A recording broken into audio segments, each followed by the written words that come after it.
Evolução em Dois Mundos, Mediunidade, Corpo Espiritual, capítulo 17, parte 1. Nosso último encontro, nós falamos um pouquinho dos mecanismos da mente, da onde a mente nos leva, o que nos faz, né, o desequilíbrio. Nós falamos muito da questão do desencarne, das pessoas que desencarnam de uma forma violenta, ou levando raiva, egoísmo, levando energias densas e pesadas. Nós falamos muito sobre as consequências de desencarnar dessa forma, da necessidade de se equilibrar para que o socorro possa chegar. A gente viu que muitas das vezes, quando o socorro vem, é porque eles conseguiram se atinar de uma certa forma pela dor. E aí nós reforçamos e aprendemos um pouco mais, que os nossos entes, quando desencarnam dessa forma, tem a morte do corpo físico e o corpo espiritual continua, né, desequilibrado. A gente pode ajudar muito com as preces, a gente pode ajudar muito com a oração em forma de conversa, né, desejando a eles que eles possam, então, entrar em equilíbrio e seguir o melhor caminho. Hoje, André Luiz vem contando para a gente, falando agora, de mediunidade e corpo espiritual. Ele vai vir nos dizendo aqui como que isso começou, né? Essa questão da mediunidade, essa questão do corpo espiritual, esse corpo espiritual dentro de tantos outros corpos, né? Formando aí a aura junto com o nosso corpo físico, e nos dizendo como que começou esse contato, como que se atinou, quando que tudo isso começou. Então, eu acho louvável, antes que a gente comece aqui o primeiro tópico, a gente entender essa questão de mediunidade, né? A gente entender realmente o que é a mediunidade, né? Não é novo para a gente, e a gente sabe disso, mas nós vamos especificar conforme está lá no Livro dos Médiuns, em Allan Kardec. Então, lá no Livro dos Médiuns, no capítulo 14, no item 159, Allan Kardec vem dizendo para a gente o seguinte: toda pessoa que sente influência dos espíritos em qualquer grau de intensidade, ela é médium, né? Então, ou seja, qualquer pessoa que é passível de toda pessoa é passível de sofrer alguma influência espiritual. E se somos passíveis de sofrer influências espirituais, nós somos médiums. Isso é uma faculdade inerente a nós, enquanto estamos aqui no corpo físico, enquanto estamos aqui humanos, né? Daqui a pouco a gente parte e volta para a nossa origem. A gente sabe também que uns têm a mediunidade mais ostensiva, outros têm a mediunidade quase que imperceptível, mas todos nós temos um grau de mediunidade. O que é essa mediunidade, né? Se todos nós somos médiums, o que é ser médium? O que é essa mediunidade, né? É a capacidade que cada um tem, é justamente essa porcentagem que cada um tem de captar essa intuição e, sobretudo, de intermediar entre os dois mundos, ou seja, enquanto encarnado no corpo físico, você consegue fazer uma intermediação, uma ponte, ou seja, você consegue muitas das vezes ser o carteiro de quem está do outro lado, né? Mas a mediunidade, ela tem várias formas de se manifestar, né? Cada um de uma forma, alguns similares, alguns bem parecidos, né? Mas são inúmeras formas, inúmeros jeitos diferentes. Mas o que a gente precisa gravar é isso, que todos nós somos médiuns, ainda que numa proporção muito pequena, quase que imperceptível, mas que todos nós estamos sujeitos e passíveis de sofrer influência, e essa influência, muitas das vezes, ela se torna uma dimensão a outra, ambos aí, um torna intermediário do outro, né? Ou seja, dimensão terra, né? Mundo físico e mundo espiritual. A gente consegue conversar entre si. embora que alguns não percebam, mas as influências estão aí e os espíritos estão entre nós o tempo todo, né? Não tem essa questão, não existe espírito aqui hoje, ou tal época tem mais espírito, os espíritos estão entre nós, né? Sejam espíritos trabalhando, assim como a espiritualidade amiga e trabalha para o nosso bem, como espíritos também trabalhando, querendo o mal da Terra, principalmente para a gente que está aqui. Então, da mesma forma que nós temos amigos trabalhando, nós temos inimigos trabalhando. Mas o que vai fazer a diferença é o equilíbrio de cada um de nós, porque é esse equilíbrio é que vai fazer com que a gente possa afastar ou que a gente possa atrair o bem ou o mal. Então, André Luiz começa com o tópico falando sobre aura humana, né? Então, o que é essa aura humana? Então, muita gente já ouviu falar, né? A gente vê muitas pessoas falando assim, parece que a aura de fulano, né? É uma aura escura, é uma aura não sei o quê. A gente pode entender também, a gente sabe que onde a gente está inserido existe o quê? Uma egrégora, né? Uma energia que está ali em volta. A aura poderia ser uma espécie de egrégora? Poderia, mas é uma egrégora que é em volta, é uma aura, né? Acho que a gente nem pode chamar de egrégora, se a gente pode fazer uma comparação. Mas é uma aura, é um reflexo, é uma energia que está em torno de nós, né? É como se fosse várias camadas, né? Vamos supor que esse copo aqui é o corpo físico. E sobre esse corpo físico existem várias camadas passando aqui por cima, né? Então, para que forme a nossa aura, para que forme, né, todo aí esse conjunto de emanações, são cada corpo que vai dando camadas, o corpo físico está lá no fundo como se fosse o núcleo, né? Quando nós somos desligados, o corpo físico então morre, esses outros campos, essas outras camadas se afastam, desligam-se desse corpo físico e a vida continua, o desenvolvimento continua. Então, a nossa aura ela tem a forma ovalada, né? Porque ela é em torno de nós, é fazendo aquele círculo, é como se fosse um halo, né? Eles chamam muito de halo luminoso, e cada campo desse, cada camada dessa tem uma irradiação diferente. Todas as irradiações juntas formam a alma, a aura, né?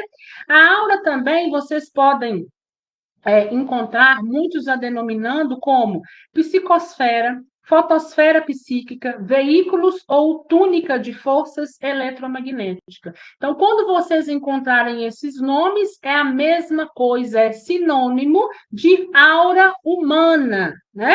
A gente não fala aura espiritual, porque nós estamos no corpo físico e também estamos exalando aí essas irradiações, né? Então, a gente já sabe que ela tem essa forma ovalada, a gente sabe que ela tem outros nomes, né? E a gente sabe que é um conjunto de emanações dos diferentes campos multidimensionais ou corpos, né? Então, são corpos ou campos, né, multidimensionais que reunidos formam a aura. Nós temos, sobre essas camadas, a partir do corpo físico, várias camadas, né? Que são campos sutis ou dimensões sutis. Então, a gente começa pelo corpo físico e vocês vão imaginando na mente de vocês, né? Tem o corpo físico, como se fosse essa caneta, e em volta nós temos o duplo etérico, nós temos o corpo astral, o corpo mental, o corpo causal e o centro de forças, né? Então, por isso que um vai se sobrefazendo ao outro e formando a aura. Só que cada ponto desse tem uma irradiação solta, né? Uma energia, uma irradiação que vai criando formas e a gente vai entender aqui ao longo do que André Luiz quer nos dizer. Então, André Luiz fala o seguinte: a aura humana, considerando-se toda célula em ação por unidade viva, como um motor microscópico em conexão com a usina mental, é claramente compreensível que todas as agregações celulares emitam radiações. e que essas radiações se articulam através de associações, de uniões, de sinergias funcionais a se constituírem de recursos que podemos nomear por tecidos de força em torno dos corpos que as exteriorizam. Então, é isso que André Luiz está explicando para a gente. Olha, cada, cada camada, né, cada associação da nossa áurea, ela possui o quê? Unidade viva, né? Então, cada unidade dessa, ela emite radiações, né? Então, ela vai formando aquela energia em volta de cada corpo, né? Começando ali do corpo físico, que é onde nós nos encontramos agora. Todos os seres vivos, por isso, dos mais rudimentares aos mais complexos, se revestem de um halo energético que lhes corresponde à natureza. Então, cada ser vivo tem em si, né, uma irradiação inerente a ele, inerente ao quê? À natureza daquele ser. No homem, contudo, semelhante projeção surge profundamente enriquecida e modificada pelos fatores do pensamento contínuo que, em se ajustando às emanações do campo celular, lhe modelam, em derredor da personalidade, o conhecido corpo vital ou duplo etéreo de algumas escolas espiritualistas, duplicata mais ou menos radiante da criatura. E ele nos fala o seguinte: no homem, essa projeção, essa irradiação, ela é mais profunda, né? E ela enriqueceu devido às modificações de quando nós chegamos nos fatores do pensamento contínuo. Lembra quando nós adquirimos o pensamento contínuo? Era quando nós estávamos na fase animal, né? Animal irracional, pensamento fragmentado, sem condições de se estruturar, sem condições de permanecer, né, em equilíbrio, sem condições, às vezes, de se sustentar espiritualmente. Quando a gente sai dessa fase de animal irracional e entra na fase hominal, ainda que primitivo, a gente desenvolve o pensamento contínuo, a capacidade de reflexão, a capacidade de nos estruturar, a capacidade de nos sustentar, ainda que fora do corpo físico. E como o tempo foi se passando, nós fomos aprimorando tudo isso. E aprimorando tudo isso, o que nós também, de uma certa forma, né, como a André fala aqui, a gente enriquece também e modifica, né, essa nossa alma. Nas reentrâncias e ligações sutis dessa túnica eletromagnética de que o homem se entraja, de que o homem se reveste, circula o pensamento, colorindo-o com as vibrações e imagens de que se constitui aí exibindo em primeira mão as solicitações e os quadros que improvisa antes de irradiá-los no rumo dos objetos e das metas que demanda. Aí temos nessa conjugação de forças fisiopsíquicas e mentais a aura humana peculiar a cada indivíduo, interpenetrando ao mesmo tempo que parece emergir dele a maneira do campo ovoide. Então, o que André Luiz está dizendo para a gente? Olha, cada um tem a áurea inerente ao quê? Inerente às suas forças químicas e mentais, né? Então, ou seja, a áurea de cada um, ela é individual, porque ela vai se construir a partir daquilo que você emana, né? E ele vem dizer para a gente que essa nossa aura, ela vem falando, né, que ela tem um campo ovoide, já expliquei para vocês, né? É a forma de um ovo, ela está ali circulando, fazendo um halo em torno do nosso corpo hoje físico, né? Que vai se perder e nós vamos continuar com essa mesma forma, com essa mesma estrutura, porém lá no campo espiritual. Não obstante a feição irregular em que se confira, valendo por espelho sensível, em que todos os estados da alma se estampam com sinais característicos e em que todas as ideias se evidenciam, plasmando telas vivas quando perduram em vigor a semelhança, como no cinematógrafo comum. Então, cada um vai o quê? Colocar em evidência, vai plasmar, vai jogar para fora dessa áurea aquilo que é característico do ser. Então, a partir disso, nós já podemos entender que se eu vibro, se eu tenho emanações densas e pesadas, automaticamente a minha áurea também vai plasmar, né, vai dar forma aí a coisas pesadas, a coisas densas, né? Nós vamos ver mais para frente. O contrário também é verdadeiro, né?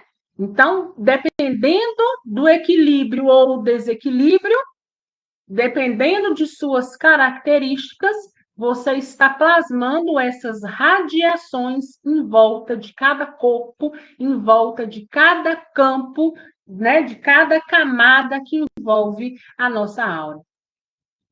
Fotosfera psíquica, que a gente pode entender de aura, entretecida em elementos dinâmicos, onde a cromática é variada, segundo a onda mental que emitimos, retratando-nos todos os pensamentos em cores e imagens que nos respondem aos objetivos e escolhas enobrecedoras ou deprimentes. Então, ele fala o seguinte, a sua aura, ela vai refletir aquilo que você carrega, né?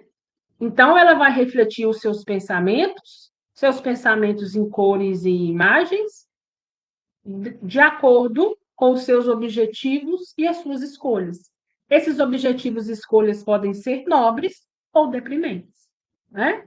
Então, cada um carrega em si, carrega nesse campo magnético, nessa áurea, a característica ao qual ele se encontra no momento. É passível de mudança? Com certeza. Nós todos, aquele que está desequilibrado pode se reequilibrar e aquele que está equilibrado pode se desequilibrar, né? Por isso a gente precisa vigiar e orar. Por isso a gente precisa, quando a gente vê e sentir que aquela conduta às vezes nem é nossa, né? Isso acontece muito com as influenciações negativas? Acontece. Mas por que essas influenciações negativas acontecem? Lembra da porta aberta? Então, uma coisa vai ligando a outra, né? E vai tomando essa proporção aí, para que então a gente possa ir entendendo de uma forma melhor. No segundo subtítulo, André Luiz vem falando de mediunidade inicial, né? E agora ele vem para a gente dizendo, vai dizer aqui, como que isso começou? Como que teve início essa questão de um mundo começar a perceber o outro, ou entender o outro, ou saber que o outro estava ali? A gente sabe que lá no homem primitivo, quando ele desencarnava, ele já tinha essa noção de que estava vivo, que ele só não tinha mais corpo físico, que a família estava ali, eles apenas não o viam. Mas lembra aquela angústia que muitos ficavam, querendo voltar ao corpo físico? Então, ali já começou uma noção de que os dois mundos existiam e caminhavam lado a lado, né? Mas agora André Luiz vai começar a explicar para nós como que aconteceu tudo isso. Ele começa assim: a aura é, portanto, a nossa plataforma onipresente em toda a comunicação com as rotas alheias, antecâmara do espírito, em todas as nossas atividades de intercâmbio com a vida que nos rodeia, através do qual somos vistos e examinados pelas inteligências superiores, sentidos e reconhecidos pelos nossos afins, e temidos e hostilizados ou amados, e auxiliados pelos irmãos que caminham em posição inferior a nós. Então, ou seja, o que André Luiz está dizendo para nós? Todas as nossas características são vistas pela aura. Diante da espiritualidade, o nosso corpo físico não importa. Lembra daquela frase que a gente fala muito, né? A gente encontra muito por aí, A gente não consegue esconder nada de Deus, né? Eu acho que muitos já ouviram isso, se esconde dos homens, mas de Deus você não esconde, né? Então nós vamos trazer essa frase para nós. Você esconde do homem, mas não esconde de Jesus, muito menos da espiritualidade amiga. Aquilo que você de fato verdadeiro é, você não precisa abrir a boca para dizer nada. A sua aura, o seu campo magnético fala por si só. E através dessa fala por si só, é que você vai atrair espíritos benfeitores ou malfeitores. Semelhante atraindo semelhante. É o que ele fala bem aqui no início, né? Através da sua aura, desse campo magnético, dessa troca de atividade, é que nós vamos ser vistos e examinados. Ora, nós vamos ser vistos e examinados pelas inteligências superiores, que vão ser, eles vão nos reconhecer como afins, né? Ou então, temidos e hostilizados. Por quem? Ou amados ou auxiliados pelos nossos irmãos, que podem estar aí numa posição inferior a nós, né? Então, o corpo físico ele é muito importante enquanto nós estamos na carne, para a nossa vivência, para a nossa permanência, para a oportunidade de crescimento, mas o que de fato vai nos denominar diante de Jesus, diante da espiritualidade amiga e diante de nós mesmos, porque lembram? Jesus e a espiritualidade amiga não julga ninguém, mas nos dá a oportunidade de rever nossos atos. Quando nós estivermos lá na cadeira da sabedoria, nós, por nós mesmos, vamos ver os nossos atos e vamos sentir, muitas das vezes, vergonha por eles. E a vergonha será tão grande que a espiritualidade, muito menos Jesus, não vai precisar dizer nada.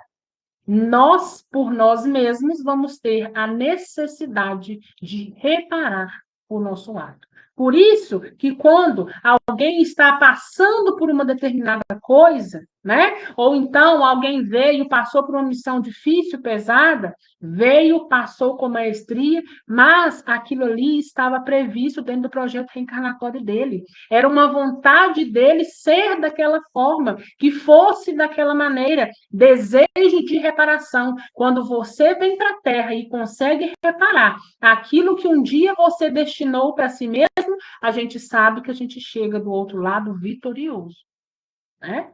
Então, isso serve para cada um, né, que teve aí um ente que foi embora de repente, que passou por um momento que teve uma doença que a gente foi sofrendo junto e foi vendo acabar daquela forma, né? Para uns que teve desencarne violento. Então a gente tem que entender que isso aí, na grande maioria das vezes, está previsto no plano reencarnatório de cada um. Então, ainda que muito sofrido, ainda que muito difícil da gente ver aquela situação, a gente precisa respeitar o desejo de cada um, né? A gente sabe que é difícil, mas a gente sabe também que quando a gente retornar, nós vamos ter ciência de todas as coisas. E se nós hoje já sabemos dessas possibilidades, a gente então acalma o nosso coração, né? Porque nós também um dia escrevemos o nosso projeto reencarnatório. E ainda que talvez algum de nós possa ter vindo por uma reencarnação compulsória, ainda assim nós estamos no caminho que nós precisamos, no caminho que um dia nós mesmos atraímos para nós por alguma razão. E ele fala que isso porque exteriorizamos de maneira invariável o reflexo de nós mesmos, nos contatos de pensamento a pensamento, sem necessidade das palavras para simpatias ou repulsões fundamentais, né? É ele, mais uma vez, dizendo que a aura fala por si só. A gente não precisa abrir o espírito, não precisa abrir a boca. O espírito não precisa dizer nada. Quando nós estamos aí no mundo espiritual, até mesmo por desdobramento, quando batem um olho em nós, eles sabem perfeitamente o ponto de desenvolvimento que nós estamos, o quanto nós já conseguimos desenvolver e o quanto ainda nós precisamos evoluir, precisamos aprender e reparar. Né? Então, os nossos atos falam por nós mesmos. Quando a gente desperta em nós o desejo de melhorar, a gente atrai para perto de nós espíritos benfazejos que querem o quê? Nos ajudar a progredir. Mas quando a gente está entregue ao ódio, à raiva, a gente atrai também aqueles que, de uma certa forma, querem alimentar-se desse sentimento, atrai também os nossos inimigos que vai nos ajudar a estagnar, a afundar mais um pouco, a passar por mais sofrimento. Então, a escolha sempre é nossa. É por essa couraça vibratória, espécie de carapaça fluídica, em que cada consciência constrói o seu ninho ideal, que começaram todos os serviços da mediunidade na Terra, considerando-se a mediunidade como atributo do homem encarnado para corresponder-se com os homens liberados do corpo físico. Então, ele fala, né, que é através de como que começou essa mediunidade, essa comunicação? Através da aura, né? Através dessa nossa aura, dessa consciência que nós construímos na nossa aura, né, é que fez com que a mediunidade, né, os serviços da mediunidade se instaurasse na Terra, né? E o que aconteceu? Era encarnado correspondendo aos liberados do corpo físico, ou seja, os encarnados, entrando em contato, percebendo, começando a perceber os espíritos, aqueles que o corpo físico um dia foi deixado, passaram por aqui, mas estão livres, né? Liberados aí desse corpo físico. Essa obra de permuta, né, de troca, no entanto, foi iniciada no mundo sem qualquer direção consciente, porque, pela natural apresentação da própria aura, os homens melhores atraíram para si os espíritos humanos melhorados, cujo coração generosos se voltava compadecido para a esfera terrena, auxiliando os companheiros da retaguarda. E os homens rebeldes à lei divina aliciaram a companhia de entidades da mesma classe, transformando-se em pontos de contato entre o bem e o mal, ou entre a luz e a sombra, que se digladiam na própria Terra. Pelas ondas de pensamento a se enovelarem umas sobre as outras, segundo a combinação de frequência e trajeto, natureza e objetivo, encontraram-se as mentes semelhantes entre si, formando núcleo de progresso em que os homens nobres assimilaram as correntes mentais dos espíritos superiores para gerar trabalho edificante e educativo, ou originando processos vários de simbiose, né, de associação, de união, em que almas estacionárias se enquistaram mutuamente, desafiando debalde os imperativos da evolução e estabelecendo obsessões lamentáveis a se elastecerem sempre novas na teia do crime ou na etiologia complexa das enfermidades mentais. Então, André Luiz fala para a gente o seguinte: através dessas ondas de pensamento, uma enovelando sobre a outra, né? Uma encontrando sobre a outra, enrolando sobre a outra, o que aconteceu? Muitos espíritos nobres assimilaram essas correntes mentais, né? E se uniram muitas das vezes aos espíritos superiores. Então, aquele que estava com a mente mais equilibrada, mais evoluída, vibrando mais no bem, os espíritos superiores viram também como oportunidade de os ajudar no progresso, né? De fazer juntamente daqueles espíritos trabalhos edificantes e trabalhos educativos.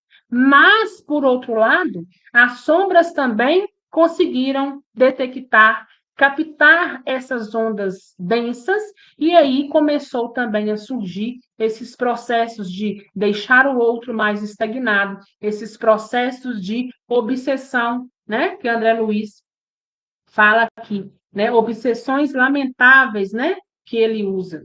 Por quê? Porque semelhante atraindo semelhante. Então, tudo iniciou através disso, né, através dessas irradiações em volta da nossa aura, Que a gente começou a jogar, nós somos energia, lembra? Nosso pensamento é energia. Eu penso, vai longe, vai diretamente até o ponto onde eu pensei, onde eu refleti, vai direto. Então, vai propagando, são ondas que se propagam. Então, depende do que você pensa, do que você carrega, de suas características, da sua evolução. Tudo isso é que você vai atrair ou repelir, né? Ou você atrai o bem e repele o mal, ou você atrai o mal e repele o bem. Ou você atrai o bem e passa por um processo edificante, educativo, de ajuda, de boas intuições, ou você atrai para você o mal, atrai as sombras e começa a passar por um processo de obsessão, por um processo de estagnação, por um processo também de sofrimento.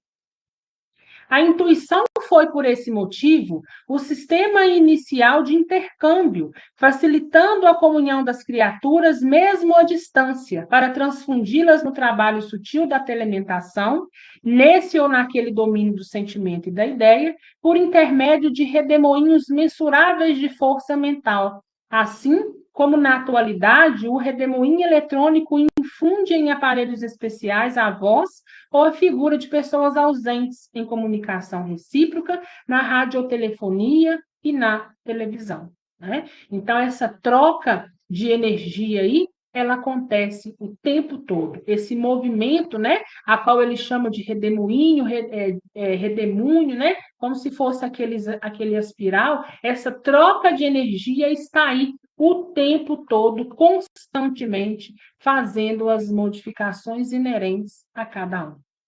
E ele passa a falar do sono e do desprendimento, né? Nós vamos ver aqui o sono como descanso físico. A gente sabe e já conhece que o corpo espiritual, o nosso espírito, ele não precisa de descanso. O nosso descanso é para refazimento das nossas células físicas, né? E para que a gente também possa descansar, desprender, fazer novas tarefas no corpo espiritual, né? Por que que a gente precisa do sono? O pensamento contínuo cansa, né? Quem aí, às vezes, no final do dia, está com a mente cansada?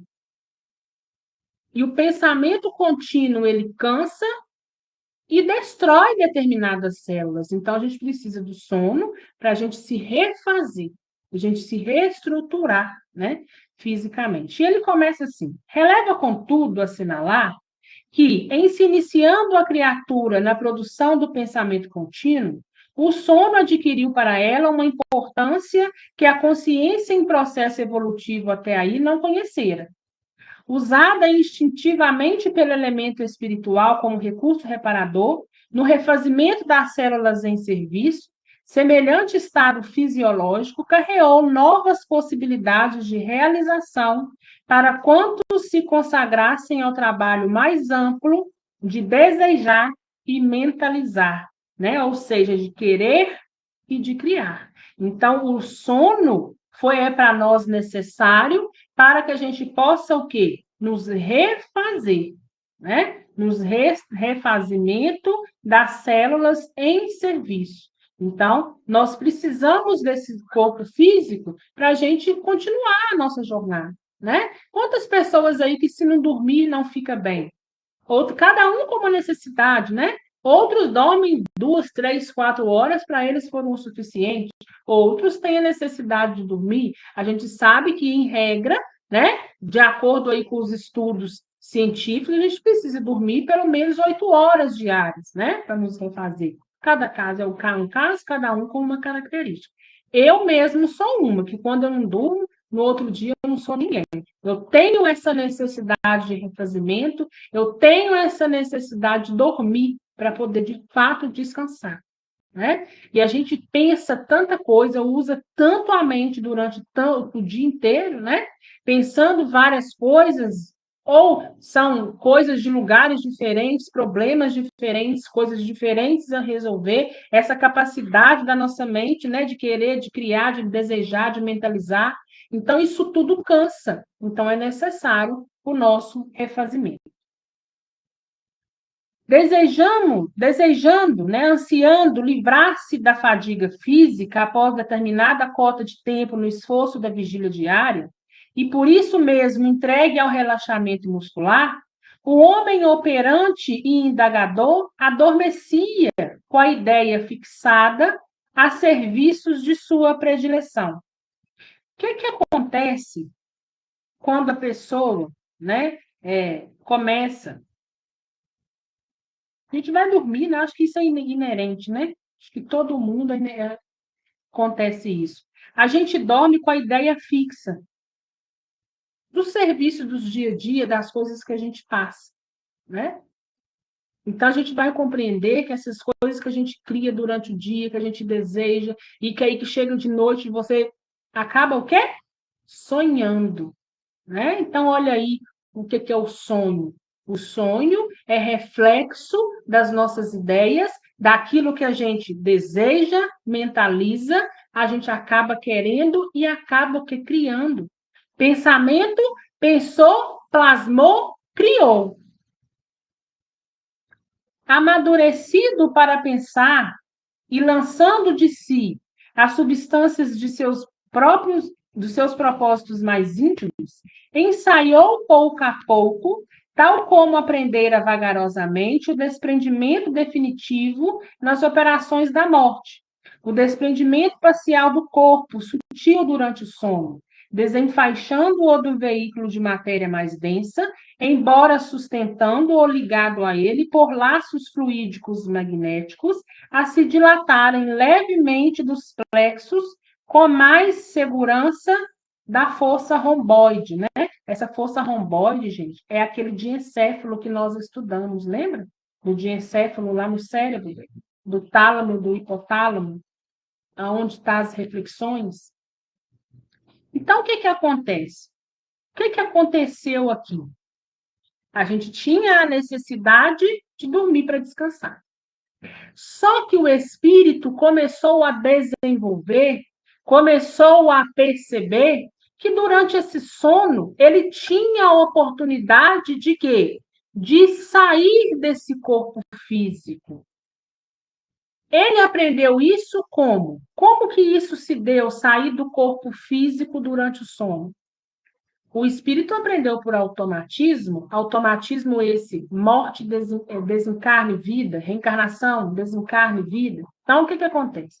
Nós morremos e nascemos muitas outras vezes. Então, a gente sabe, lá no nosso íntimo, lá no nosso inconsciente, que a gente se desliga do corpo físico. Só que até aqui eles sabiam o seguinte: a gente desliga do corpo físico através do fator morte. Só que agora eles começam a perceber a possibilidade de sair do corpo físico, ficar ainda ligado ao fio prata, ao fio fluídico, com o corpo ainda, vamos dizer assim, vivo, corpo físico vivo, né? Então ele começou a ter essa percepção: opa, eu consigo sair do corpo físico, o corpo espiritual consegue ficar aqui do lado, enquanto o corpo físico, o quê? Descansa.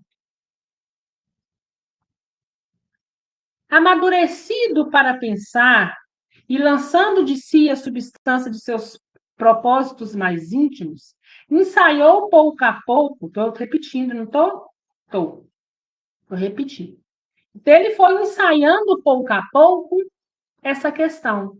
Eu saio, eu fico aqui do lado, eu percebo, daí a pouco eu volto, e eu sei que o corpo físico não morreu. Encetado o processo de sonolência, com as reações motoras empobrecidas e impondo mecanicamente a si mesmo o descanso temporário no auxílio das células fatigadas de tensão, isso desde as eras remotas em que o pensamento se lhe articulou com fluência e continuidade. Permanece a mente, através do corpo espiritual, na maioria das vezes justaposta ao veículo físico, como de um cavaleiro que repousa ao pé do animal, de que necessita para a travessia de grande região, em que complicada viagem, dando-lhe ensejo a recuperação e pastagem, enquanto ele se recolhe ao próprio íntimo. em si mesmando-se, né? Meditando sobre si mesmo, refletindo e imaginando de conformidade com seus problemas e inquietações, necessidades e desejos. Então, o que aconteceu com esse homem, né? Ele passou a entender isso, que ele podia sair do corpo físico, e ele dá o exemplo. Assim como o cavaleiro, né? Às vezes o cavalo está cansado de uma longa viagem, ele desce do cavalo, fica ali do lado, né? Ele usa a palavra justaposto, né? Justaposta, fica ali do lado, não vai muito longe, para que o animal possa pastar, possa descansar um pouco, possa se refazer. Mesma coisa o nosso corpo espiritual, né? O nosso espírito começou a perceber isso, começou a desenvolver isso. Então, no início, ele ficava ali do lado. Lá naquela era ainda mais primitiva, ele ficou ali do lado. Nosso corpo físico adormecido, e ele percebendo isso. Hoje, mais desenvolvido que ele está, e desenvolveu esse automatismo, o que a gente faz? É perfeitamente possível que durante o sono do corpo físico aconteça o quê? A emancipação da alma, né? A gente sai do nosso corpo físico, ele continua ligado por esse fio fluídico e a gente vai andar a noite inteira, vai no mundo espiritual, visita, mas também a gente pode passar perfeitamente por situações turbulentas, né? Então, a gente tem essa distinção. A gente vai no mundo espiritual e volta, mas também a gente pode passar por certas coisas que é inerente da nossa mente, é criação da nossa mente, é mentalização daquilo que estava ali, que está no nosso dia a dia, né? Inerente das nossas reflexões, inerente da nossa vida terrena, né? E ele vai dizer agora sobre os aspectos do desprendimento. E ele começa assim: dessa forma, aliviando o controle sobre as células que a servem no corpo carnal, a mente se volta no sono para o refúgio de si mesma, plasmando na onda constante de suas próprias ideias as imagens com que se compraz nos sonhos agradáveis, em que saca da memória a essência de seus próprios desejos, retemperando-se na antecipada contemplação dos painéis ou situações que almeja concretizar. Então, os sonhos, né, esses aspectos aí, eles vão acabar nos remetendo a sonhos bons ou ruins. Aqui ele não fala de desdobramento ainda, ele está falando de sonhos, né? Aquilo que a gente cria, aquilo que a gente plasma de acordo com o quê? Com os nossos desejos. Para isso, mobiliza os recursos do núcleo da visão superior no diencéfalo, de vez que aí as qualidades essencialmente ópticas do centro coronário criam, né? Lhe acalentam no silêncio do desnervamento transitório todos os pensamentos que lhe emergem do ser.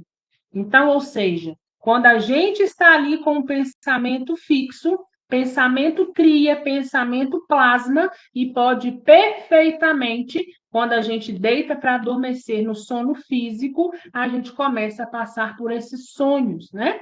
Que são inerentes aí desses pensamentos, né, que a gente emergiu aí durante todo o dia, toda a nossa jornada. E ele vai falar de uma outra forma agora. Olha, noutras ocasiões, no mesmo estado de insulamento, recolhe no curso do sono os resultados de seus próprios excessos, padecendo a inquietação das vísceras ou dos nervos injuriados pelas suas rendições e licenciosidade. Ele está falando aqui para a gente o seguinte: olha, a gente tem sonhos bons e sonhos ruins. Por que os sonhos bons e ruins?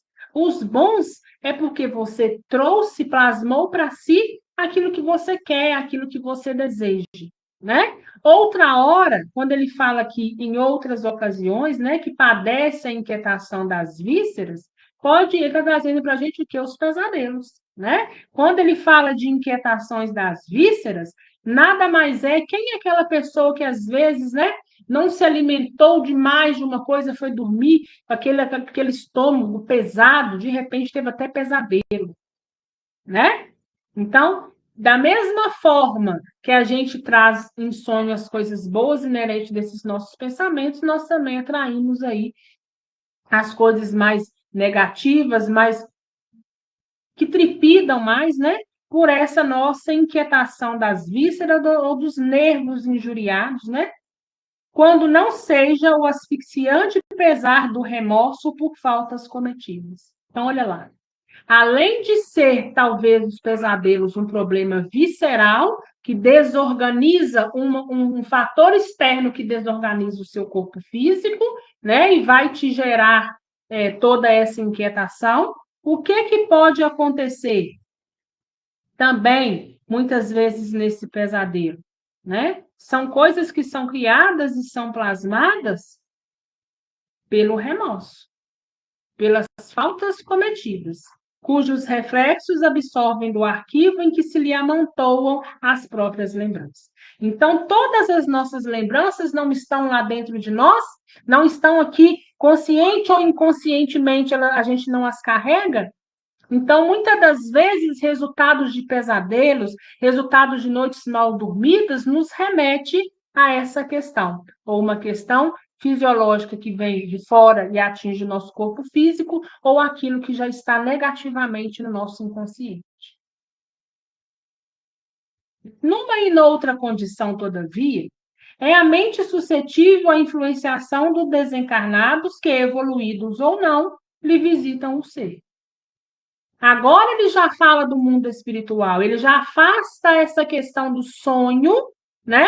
E nos leva um pouco dentro desse nosso sono a possibilidade de desdobramento, né? E ele vem falando para a gente o seguinte, é que a nossa mente também é suscetível de influenciação dos desencarnados, enquanto a gente dorme, né? E essa influenciação ela pode ser de desencarnados evoluídos ou não, e vem nos visitar, atraídos pelos quadros que se filtram da alma, da aura, ofertando-lhe auxílio eficiente quando se mostra inclinado à ascensão de ordem moral, ou sugando-lhe as energias e assoprando-lhe sugestões infelizes quando, pela própria ociosidade ou intenção maligna, adere ao consórcio psíquico de espécie aviltante, que lhe favorece a estagnação na preguiça ou a envolve nas obsessões viciosas pelas quais se entrega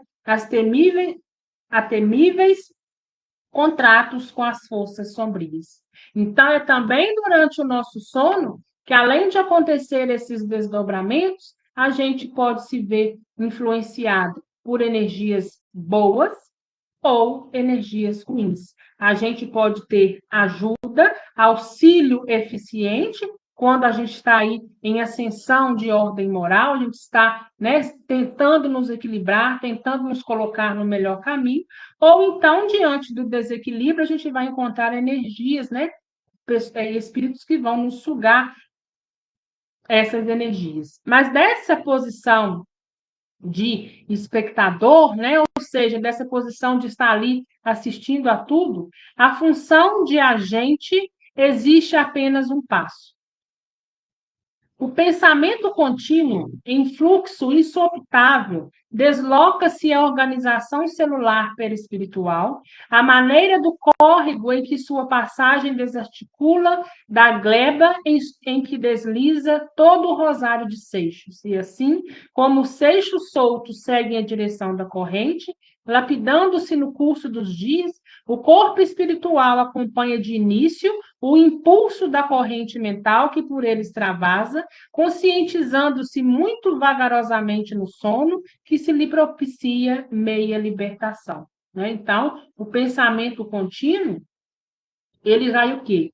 Ele vai se deslocando para essa organização celular aqui, que ele fala, perispiritual, né? Assim como um rio que vai correndo vagarosamente, né? Vai levando ali, que ele fala, né?